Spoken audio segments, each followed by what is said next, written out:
After my grandpa died, my parents sued me over his inheritance. But when I walked in, my name is Hallie Whitmore, and I am 29 years old. When I walked into that courtroom, my parents were already smiling. It wasn't the warm kind of smile that belongs to family, the kind that reaches the eyes and makes you feel safe. It was the other kind, the cold camera-ready kind that was all teeth and no heart. It was the smile my mother, Victoria, used for photographers at charity galas, and the one my father, Charles, wore when closing a deal he knew was ruthless. It was the smile that had always made me feel 6 years old again, small and powerless and wrong, like I was an inconvenience they had to politely tolerate. They were sitting at the plaintiff's table, looking perfect. My father's suit was impeccably tailored, his silver hair catching the sterile light of the courtroom. My mother sat beside him, a portrait of grieving elegance in a black dress that probably cost more than my first car. They looked composed, confident, and righteous. They thought they'd already won. In their minds, the outcome was certain.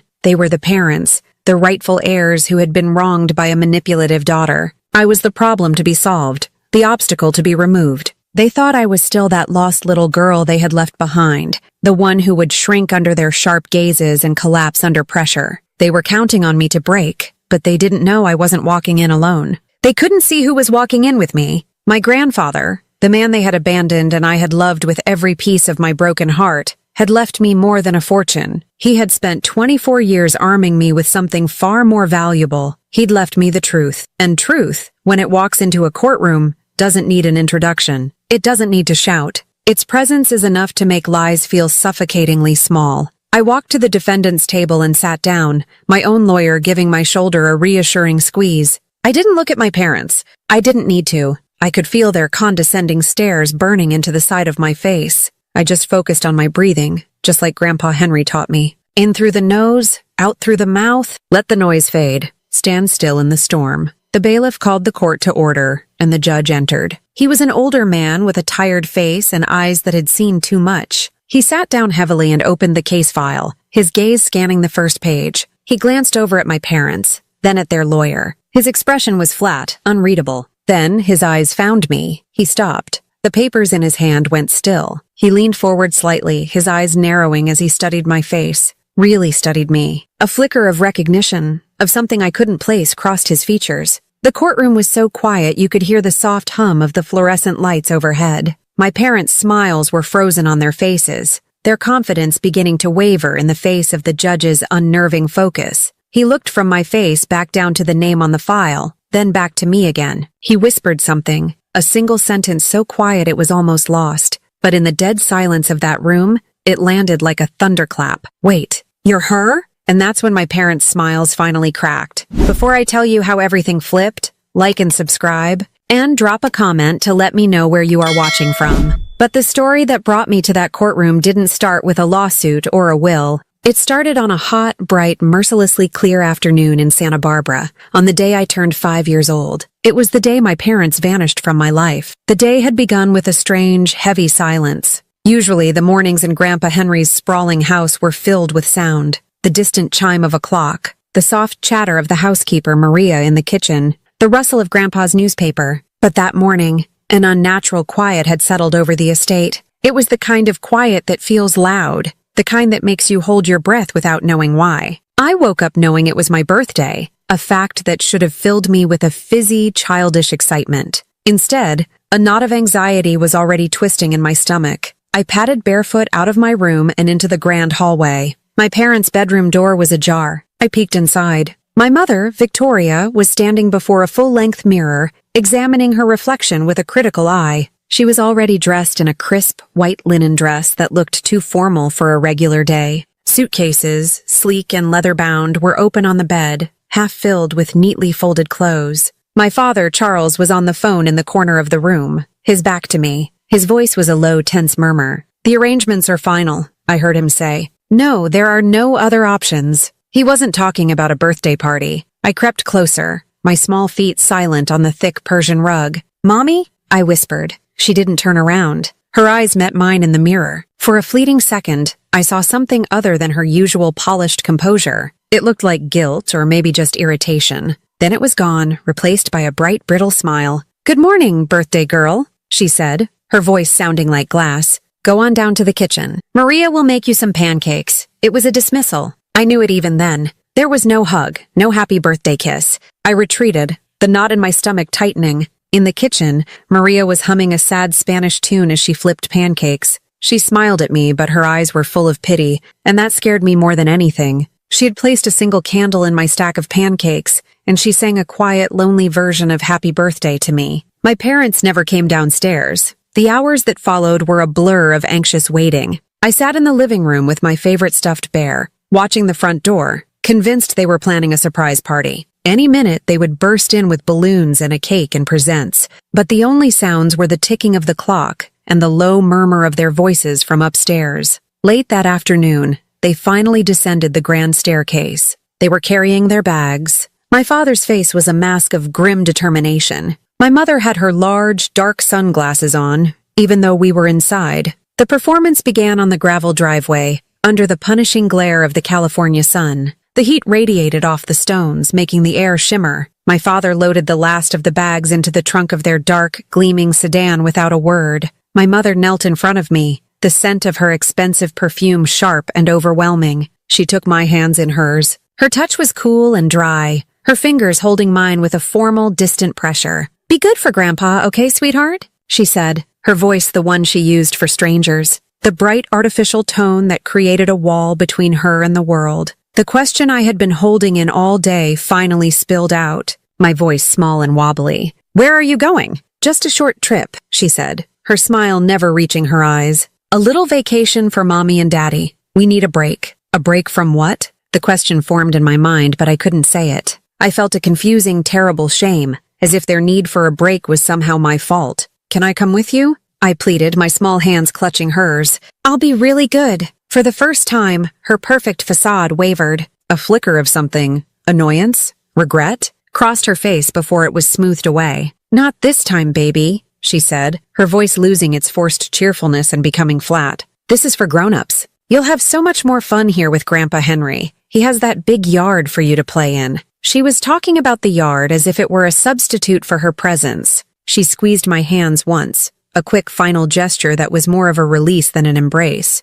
Then she stood up, turning away from me before I could even try to hug her. She walked to the passenger side of the car and got in, closing the door with a soft, definitive click. She never once looked back. My father, who had not said a single word to me, got into the driver's seat. He adjusted the rearview mirror, his gaze sweeping right past me as if I were a garden gnome, a decorative object in the landscape of his life. He started the engine, the powerful motor rumbling to life, and without a final glance, a wave, or a word, he put the car in gear. The tires spun on the loose gravel, kicking up a plume of dust and grit. I stood frozen, watching the car that held my entire world pull away. I watched it drive down the long palm-lined driveway. I watched it turn onto the main road, its dark form shrinking until it was just a speck in the distance. And then it was gone. The dust settled, coating my yellow sundress and my bare legs in a fine gray film. The world went completely, terrifyingly silent. The only sound was the buzzing of bees in the lavender bushes that lined the drive. They were gone, and the silence they left behind was louder than any shouting I had ever heard.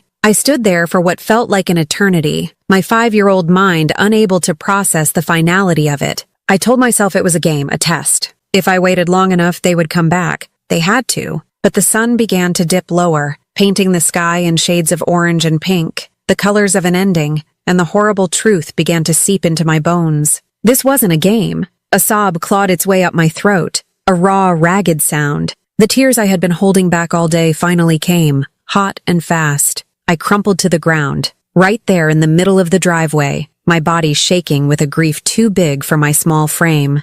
I was crying for them to come back, crying because I didn't understand what I had done to make them leave me. That's when Grandpa Henry found me. I heard the crunch of his expensive leather shoes on the gravel, a steady, solid sound in my chaotic world. His large shadow fell over me, blocking out the last of the cruel, bright sun. He didn't say anything at first. He just knelt down beside me, his old knees popping softly, and wrapped his strong, warm arms around me. He smelled of old books, coffee, and a profound, unwavering safety. He lifted me as if I weighed nothing, holding me tight against the solid wall of his chest. He let me cry until my tears soaked the front of his crisp, white shirt. his big hand stroking my hair in a steady rhythm. He carried me over to the giant oak tree at the edge of the lawn, a tree he said was as old as the state of California itself. He sat down with his back against the rough bark, settling me comfortably in his lap. He waited patiently until my heartbroken sobs subsided into quiet, hiccuping breaths. He pulled a neatly folded handkerchief from his pocket and gently wiped the tear tracks and dust from my cheeks. When I could finally speak, my voice was a tiny, broken whisper. "Why did they leave me, Grandpa?" He was quiet for a long moment, his gaze fixed on the empty road. His face, etched with the lines of a long and complicated life, was filled with a deep, weary sadness. When he finally spoke, his voice was a low, comforting rumble. "Sometimes people get lost, Hallie," he said softly. "They get so busy chasing things they think are important, shiny, loud things, that they forget what truly matters. They forget what is real and what is hollow." He hugged me tighter, his arms a fortress around me. "But that is their mistake. It is about the emptiness inside of them, not about any failing in you. It is not, and it will never be your fault. Do you understand me?" I nodded weakly, burying my face in his shirt. He looked down at me then, his eyes the color of a stormy sea, clear and direct and full of a fierce love that would become my anchor. "You'll never have to chase love again, sweetheart," he promised, his voice low and firm, sealing a pact between us. "Not as long as I'm here." He kept that promise. Every single day for the next 24 years until the day he died. He was the only one who did. In the vast, echoing silence my parents left behind, Henry Whitmore became my entire world. He was not just a substitute. He was the foundation. He was the steady hand that held mine, the calm voice that guided me, the unshakable presence that taught me I was not abandoned, but chosen. He had built a global shipping empire from a single rusty freighter and a will of iron, yet he poured that same formidable energy into raising one small, heartbroken girl. Our life together was built on a foundation of routine and quiet love. He believed that discipline was a form of caring, that structure could heal the chaos of a wounded heart. Our days began at 6 o'clock sharp. There was no alarm clock in my room. His gentle but firm knock on my door was all that was needed. "The world doesn't wait for the lazy kiddo," he'd say, his voice still gravelly with sleep. By the time I was downstairs, he would be at the massive oak breakfast table, already halfway through the Wall Street Journal, with a second newspaper, the local Santa Barbara paper, waiting for me at my place. These were not idle mornings. They were lessons. As I grew older, he moved on from asking me to read the comics to discussing the headlines. "See this merger?" he'd ask, tapping an article. "The papers are calling it a partnership. But look at the stock valuation. It's a takeover. They're just using polite language. What are they not saying?" That question became the bedrock of my education. What are they not saying? He taught me to look for the story behind the story, the motive hidden between the lines, the truth buried beneath the polished surface of a press release. He was teaching me to navigate a world he knew was often built on deception. When I was 12, I came home from school upset. A group of girls had started a rumor about me, something petty and cruel. I was crying in my room when he came in. He didn't offer empty platitudes like, "They're just jealous." He sat on the edge of my bed and looked at me seriously. "Truth is your shield, Hallie," he said. "It feels heavy at first and it's not flashy, but lies are made of glass. They're shiny and they can cut, but they shatter under pressure. Your truth is made of steel. Stand behind it and let them throw their rocks. They will be the only ones who get hurt." The next day at school, when the girls confronted me, I just looked them in the eye and said, calmly and quietly, "That's not true." I didn't argue. I didn't cry. I just stood there, behind my steel shield, and they eventually faltered, their lies shattering against my silence. It was a lesson I never forgot. He applied this philosophy to everything. He taught me about business not through textbooks, but through experience. By the time I was in high school, he'd bring home redacted contracts from Whitmore Shipping. We'd spread them out on the dining room table after dinner, and he'd walk me through them, line by line. "Look here," he'd say, pointing to a clause buried deep in the document. "This force majeure clause is too broad. It gives them an out for almost anything. A good contract protects both sides. A bad one sets a trap." He was giving me an MBA at the dinner table, arming me with a knowledge of the world that was practical and invaluable. But his most important lessons had nothing to do with money or business. He taught me the things a father should. He taught me how to change a tire on my first car, his big, capable hands guiding mine as he explained the importance of lug nuts and leverage. He taught me how to sail, how to read the wind and the tides, showing me how to respect the power of the ocean but never to fear it. He taught me how to make his mother's lasagna, the recipe a sacred handwritten document he kept in his desk drawer. These moments of simple, shared activity were where his love was most apparent. He was present. He was always, completely, present. The ghosts of my parents lingered at the edges of our life, making their presence known through sterile, performative gestures. Every year on my birthday, a package would arrive from a high-end store delivered by a courier. It was always something expensive and wildly impersonal. A designer handbag when I was 14, a diamond tennis bracelet when I was 17, a cashmere sweater in a color I never wore. There was never a handwritten note, just a small, pre-printed card that read, "Happy birthday, love, Mom and Dad." I remember my 16th birthday clearly. A small velvet box arrived.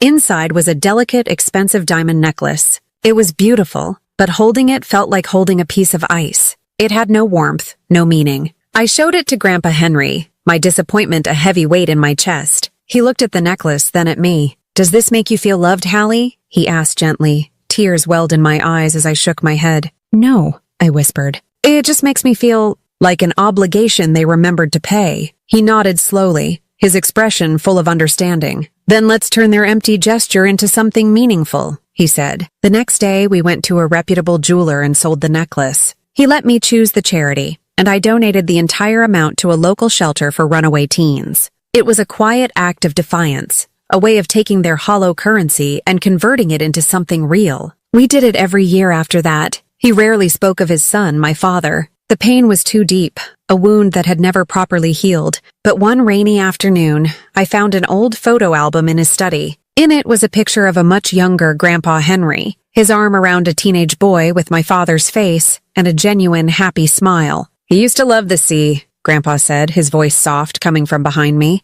"We'd spend every weekend on the boat. He was a good sailor." He traced the outline of my father's face with his finger. Then he met Victoria. She convinced him the ocean was for the working class. She wanted yachts and cocktail parties. She wanted a different life, and he chose to want it too. There was no anger in his voice, only a profound, bottomless sorrow. He lost his way, Hallie. He stopped being my son long before he stopped being your father. When he was diagnosed with pancreatic cancer, he faced it with the same quiet stoicism he faced everything else. He refused chemotherapy. "I've lived my life on my own terms," he told me, "and I intend to leave it the same way." I moved back home from San Francisco, where I'd been working in finance, and became his caregiver. Our roles reversed. I was the one making him meals, ensuring he took his medication, reading to him in his study when his eyes grew too tired. We spent his final months in that book-lined room, surrounded by the stories of the world, creating our own final chapter. The day before he died, his breath was shallow, his voice a threadbare whisper,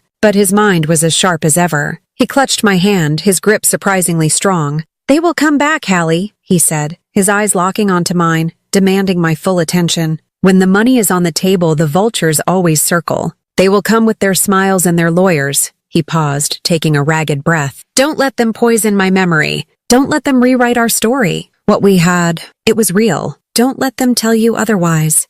"I won't, Grandpa," I whispered, tears streaming down my face, my heart breaking. "I promise." "Good girl," he breathed, a faint smile touching his lips. "Remember what I taught you. Stand still in the storm. Let them show the world who they are." Those were his last true words to me. He passed away the next morning, leaving me armed with his lessons, his love, and his final prophetic warning. He had not just raised me, he had prepared me. The funeral was a grand, somber affair, precisely the kind of event Grandpa Henry would have found unnecessarily ostentatious. The old stone church in Santa Barbara was filled to capacity, its pews overflowing with the powerful and the influential. The air was thick with the cloying scent of lilies and the hushed, important murmurs of men who measured their lives in stock prices and political favors. They had all come to pay their respects to Henry Whitmore, the titan of industry. As I sat in the front pew, dressed in a simple black dress that felt like a costume, I felt a profound sense of disconnection. They were mourning a legend on the front page of the Wall Street Journal. I was mourning the man who, upon finding out I'd gotten my first C in algebra, didn't scold me, but instead sat down and patiently worked through equations with me for hours until I understood. One by one, men in expensive suits took to the pulpit to deliver polished eulogies about his business acumen, his unwavering integrity, his legendary foresight. A state senator spoke of his generous, anonymous contributions. A A shipping magnate from Greece recounted a story of a handshake deal that Henry had honored to his own detriment. Each word was true, but it felt like they were describing a marble statue, cold and perfect and immense. I wanted to scream. But what about the way he hummed off-key when he was concentrating? Or the way he always saved me the corner piece of the brownie pan? Or the worn-out armchair in his study that was molded to the shape of his body? That was the man I had lost. My grief felt intensely private, almost profane, in this public spectacle of remembrance. And then I saw them. They were sitting 4 rows back, on the opposite side of the aisle, as if respecting a border that had been drawn 24 years ago. My parents, Victoria and Charles. I hadn't seen them in person since that hot, dusty afternoon, and the sight of them stole the air from my lungs. They were a portrait of curated grief. My father, Charles, looked distinguished, his silver hair perfectly coiffed, his jaw set in a mask of solemn sorrow. He looked less like a grieving son and more like a man posing for a formal portrait. Beside him, my mother, Victoria, was the picture of tragic elegance. Dressed in a black designer suit with a string of pearls at her throat, she dabbed at her eyes with a lace handkerchief. From my vantage point, I could see that her eyes were completely dry. It was all a performance, and they were seasoned actors. A cold, hard dread coiled in my stomach. Grandpa's final words echoed in my mind with chilling clarity. When the money is on the table, the vultures always circle. They hadn't come to mourn. They had come to stake a claim. Their presence felt like a desecration, a violation of the sacred space of my grief. I tore my eyes away from them and focused on the stained glass window above the altar, trying to breathe, trying to remember his lessons. Stand still. Let them show the world who they are. After the service concluded, we filed out into the bright, unforgiving sunlight of the churchyard. A receiving line formed organically, and I found myself trapped, accepting condolences from people whose faces I barely recognized. Their words were a meaningless blur. So sorry for your loss. He was a great man. A true legend. I just nodded, my face aching from the effort of maintaining a neutral expression. Then, the crowd parted. They were walking toward me, moving with the unearned confidence of people who believe the world owes them something. My mother led the way, a sad, gentle smile fixed on her face. My father followed a pace behind, his expression unreadable. For a moment, we just stood there, a triangle of strangers bound by blood but separated by an ocean of choices. "Hallie," my mother said, her voice a soft, practiced whisper that was designed to sound intimate. "You've grown into such a beautiful young woman." She reached out, as if to tuck a stray strand of hair behind my ear, a gesture of maternal affection she had never earned the right to make. I took a small, involuntary step back, and her hand dropped to her side. The sound of my own name on her lips felt alien. It was a word that belonged to Grandpa Henry, to my friends, to me. In her mouth it sounded hollowed out, a tool she was using to get what she wanted. The anger I had been suppressing, cold and sharp, rose in my throat. "You remembered my name?" I said. My voice was quiet, devoid of inflection, but the words landed with the weight of 2.5 decades of silence. My mother's smile tightened at the edges. A flicker of irritation flashed in her eyes before she masked it. "Of course I did, darling. Don't be dramatic." My father stepped forward then, placing a hand on my mother's elbow in a gesture that was meant to look supportive, but was actually a signal to change tactics. "Your grandfather was a great man, Hallie," he said, his voice the deep, resonant baritone he used in boardrooms. We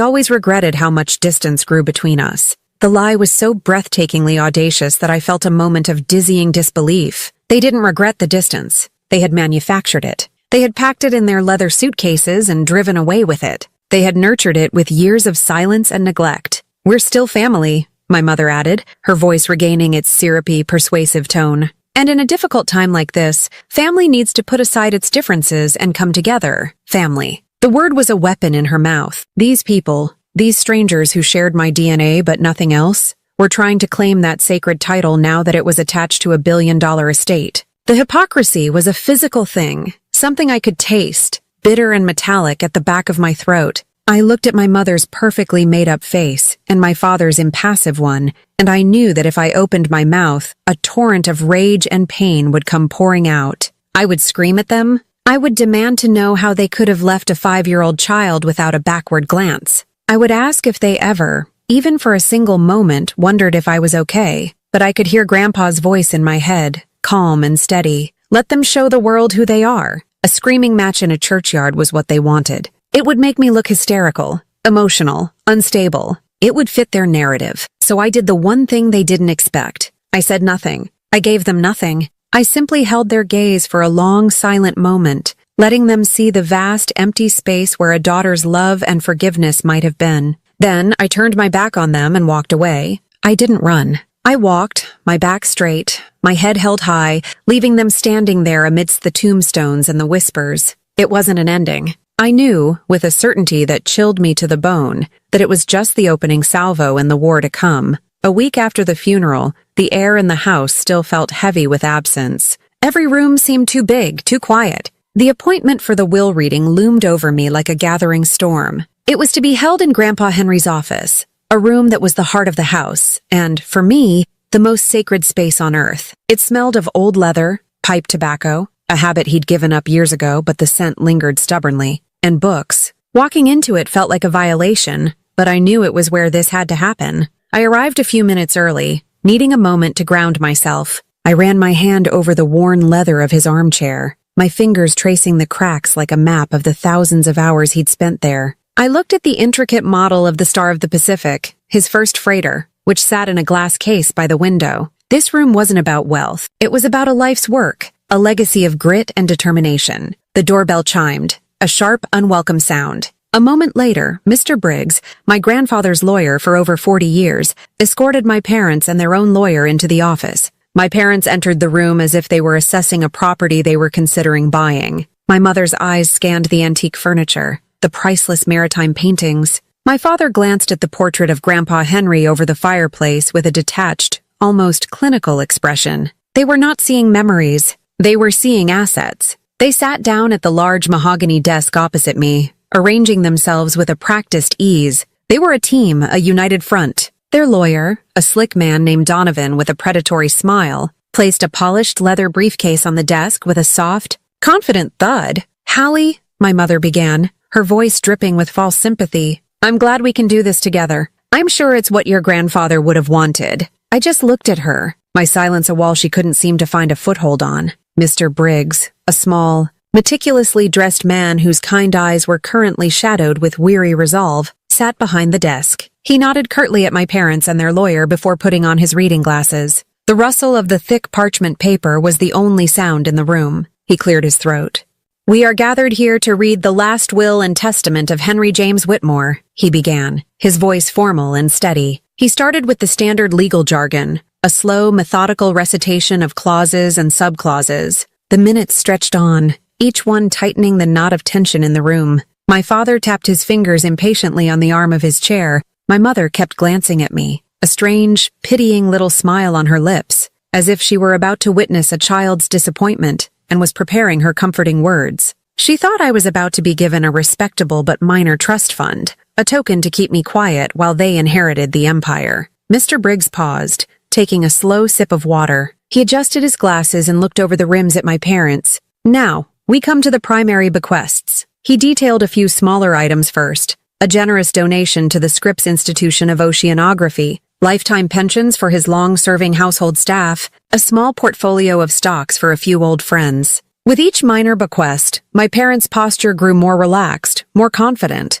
This was all just the opening act. Then Mr. Briggs turned a page. The rustle of the paper seemed to echo in the silent room. He took a breath. "Regarding the remainder of my estate," he read, his voice gaining a new weight, a new clarity, "including all controlling shares and holdings in Whitmore Shipping, all real estate properties, both domestic and international, all art and antiquities, and all stocks, bonds, and liquid assets, I, Henry Whitmore, being of sound mind and body, do leave all of it, in its entirety, without condition, to my beloved granddaughter, Hallie Whitmore." Silence. It was not a peaceful silence. It was the dead, electric silence of a lightning strike, the moment after the flash and before the thunder. The words seemed to hang in the air, shimmering, impossible. My own breath caught in my throat. I felt a dizzying, light-headed sensation, as if the room had suddenly tilted on its axis. All of it? The entire legacy, the empire he had built with his bare hands, he had placed it in my care. It wasn't a gift of money. It was a gift of monumental trust. My eyes instinctively went to his portrait over the fireplace. His painted eyes seemed to meet mine, steady and sure. My mother's sharp gasp shattered the stillness. "What?" she said, her voice a high, strangled squeak. That can't be right. There must be a mistake. Donovan, their lawyer, leaned forward, his shark smile gone, replaced by a look of disbelief. Mr. Briggs, perhaps you should read that clause again. My father's face had transformed. The calm, entitled composure was gone, replaced by a dark, mottled flush of crimson. This is an outrage, he snarled, his voice a low growl. He was a sick old man. She was living here, whispering in his ear for 2 years. This is a clear case of undue influence. Mr. Briggs remained utterly composed. He held up a hand to forestall any further outbursts. I can assure you the will is legally sound and was validated by Mr. Whitmore with his personal physician and a psychiatric specialist present just 6 months ago. He then turned to the final page. There is one final addendum. It is a personal note. He looked directly, unflinchingly at my parents. He read the words slowly, each one a hammer blow. And to my son, Charles, and my daughter-in-law, Victoria, I leave this note. Those who walk away from truth for comfort have already forfeited their inheritance. You made your choice 24 years ago when you drove down that driveway. You chose a life of surfaces, of appearances, of empty glamour. I am leaving my life's work to the only person who ever understood its true value. Now you must live with your choice. The judgment was absolute. It was not just a disinheritance. It was a condemnation. My mother's face, which I had only ever seen in a state of perfect, icy control, completely unraveled. The mask of the grieving socialite shattered, and for the first time, I saw the raw, ugly thing that lived underneath. Her face contorted with a rage so pure it was terrifying. He was a bitter old fool, she shrieked, her voice shrill and ugly. And you, she said, her venomous gaze turning on me. You are a manipulative little snake. You poisoned him against his own family. This will not stand, my father said, his voice shaking with fury as he stood up, knocking his chair back slightly. We will contest this. We will drag this through every court in the state. You will not see a single dime of that money, I guarantee it. I didn't flinch. I didn't speak. I just sat there, my hands folded calmly on the desk in front of me, and met their rage with the stillness my grandfather had taught me to command. I let their storm break around me. Their threats, their accusations, their ugliness, it was all just noise. They stormed out of the office, their lawyer scrambling to gather his things and follow them, muttering about legal options and filing motions. The door slammed shut behind them, leaving me in the sudden ringing silence. I sat there for a long time, alone in the office with Mr. Briggs. He quietly pushed the bound copy of the will across the desk toward me. My hands were trembling slightly as I reached for it. It felt impossibly heavy. It was the weight of a life's work, of a legacy, of a profound and abiding love. But it was also the weight of the war that had just been declared. I was no longer just Hallie Whitmore, the abandoned girl. In their eyes, I was now the enemy, and I knew, with absolute certainty, that they would stop at nothing to destroy me. The quiet that followed the will reading was deceptive. It was not a silence of peace, but the heavy, charged stillness that precedes a hurricane. I spent the first few days in a daze, walking through the rooms of the house that was now, incomprehensibly, mine. I'd touch the back of Grandpa Henry's armchair, run my fingers over the spines of his books, and try to absorb the sheer, crushing magnitude of his trust in me. The grief was still a raw, physical ache, but now it was threaded with the immense weight of responsibility. He hadn't just left me a fortune. He had left me his life's work, his legacy, his very name, and I had no idea if I was strong enough to carry it. The hurricane made landfall a week later. It didn't arrive with a roar, but with a quiet, sickening thud. It was the sound of a thick, heavy envelope landing on the stone porch. It had been delivered by a courier, a man in a crisp uniform who made me sign for it on a digital screen. There was no return address. Just my name, Hallie Whitmore, typed in a cold, impersonal font. My hands trembled as I opened it. The paper inside was thick, official, and covered in dense legal language that I had to read 3 times to fully comprehend. At the top, in stark, bold letters, it read, Notice of Civil Action in the Superior Court of California, County of Santa Barbara. And then, the names, Charles and Victoria Whitmore, plaintiffs versus Hallie Whitmore, defendant. They were suing me, my own parents. The words swam before my eyes, the legal jargon blurring into an accusation that felt both shocking and utterly inevitable. Claim of undue influence, lack of testamentary capacity, tortious interference with expected inheritance. It was a dictionary of betrayal. They were accusing me, in the cold, formal language of the law, of manipulating a sick, senile old man. They were claiming I had poisoned my grandfather against them, that I had coerced him into rewriting his will for my own greedy benefit. They were systematically turning our story, my entire life with Grandpa Henry, into a crime. I sank into a chair in the entryway, the documents clutched in my hand.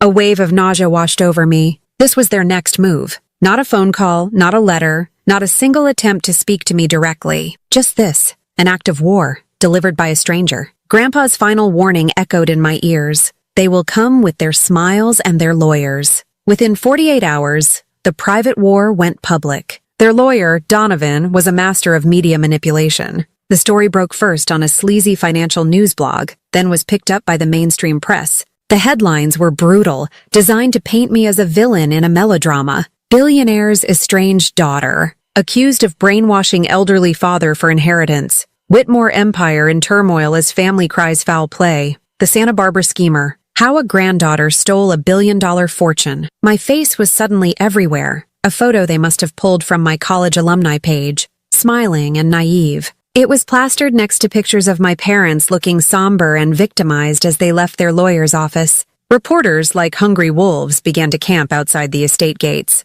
News vans with large satellite dishes on their roofs parked along the road. The constant presence of their cameras made me a prisoner in my own home. Every time I looked out a window, I saw the glint of a long-range lens. They were waiting for me to crack, to emerge, tear-streaked and hysterical, to give them the image that would prove their narrative. The phone started ringing incessantly. Numbers I didn't recognize. Reporters offering me a chance to tell my side of the story, which I knew was just a trap to twist my words. I stopped answering. I felt besieged, isolated, the world shrinking to the walls of the house. The public narrative was so powerful, so convincing, that I felt my own reality begin to warp. Was this who I was? A greedy, manipulative schemer? For a terrifying moment, their lies felt more real than my truth. That's when I called Robert Hayes. His name was in a sealed envelope Mr. Briggs had given me, marked in case of emergency. Grandpa Henry had pre-selected him years ago. Robert is not a shark, Grandpa's note said. He's a bulldog. He'll find the truth and he won't let go. Robert arrived the next day, slipping past the media circus in a nondescript car. He was the complete opposite of Donovan. He was in his late 50s, with a rumpled suit, kind eyes, and a quiet, reassuring demeanor. He didn't make grand promises. He just sat with me in the study, listened to the whole story without interruption, and carefully read through the lawsuit. When he was done, he looked at me over his glasses. "This is a classic undue influence claim, Hallie," he said, his voice calm and steady. "It's ugly, it's personal, and it's designed to break you down long before you ever see a courtroom. Their strategy isn't to win on the facts. Their strategy is to make the process so painful, so public, and so expensive that you'd rather give them what they want than continue to fight." He paused, his gaze unwavering. "They are counting on fear to silence you. They believe that you, the granddaughter, will not have the stomach to fight them. The parents." I just nodded, the knot in my stomach tightening. "What do we do?" "We do exactly what your grandfather would have done," he replied. "We don't get drawn into their circus. We don't talk to the press. We build our case on the foundation of indisputable truth. We will be methodical, patient, and relentless." The first step was the deposition. It was held in a sterile conference room in Donovan's high-rise office building. My parents were there, sitting beside their lawyer, their faces cold and impassive. It was the first time I'd been in the same room with them since the will reading. They didn't look at me. For 8 solid hours, Donovan questioned me. His voice was smooth and condescending, his questions designed to twist every act of love into an act of manipulation. "Miss Whitmore, isn't it true that you moved back into your grandfather's home as soon as you learned of his diagnosis?" "Yes," I said calmly. "He asked me to. He didn't want to be alone or with strangers. He asked you to, or you suggested it. Did you see a financial opportunity in his illness?" "I saw my grandfather needed me." He moved on. "You handled his finances in his final months, correct? You had access to his bank accounts, his checkbooks?" "I paid his bills for him, yes. The household bills, the nurse's bills. He asked me to." "How convenient," Donovan sneered. "So you had complete control over the finances of a very sick, very vulnerable, very wealthy man." Every question was a trap. Did I talk to him about my parents? Yes, so I was poisoning his mind. Did I help him with his correspondence? Yes, so I was isolating him. Every kindness, every act of care was reframed as a calculated step in a master plan to steal his money. Through it all, I could feel my parents' eyes on me, their cold judgment a palpable force in the room. The hardest part was when Donovan brought up the day they left. "Your grandfather told you that your parents abandoned you, didn't he?" He fostered this narrative of victimhood in you, correct? The rage I felt was a white-hot flash. He was trying to desecrate not just my memory, but Grandpa Henry's love. I took a slow breath, just as Robert had coached me, just as Grandpa had taught me. I looked directly at Donovan. My parents abandoned me, I said, my voice quiet but firm. My grandfather gave me a home. Those are not narratives. They are facts. Donovan's smile faltered for a fraction of a second. I didn't raise my voice. I didn't cry. I just stated the truth. That night, after the deposition, I felt utterly drained, as if I had been physically beaten. The doubt crept back in. Could I do this? Could I withstand their onslaught? The public shame, the character assassination, the twisting of my most precious memories into weapons against me. Maybe it would be easier to just give them some of the money, to make them go away and leave me in peace. Exhausted, I went into Grandpa's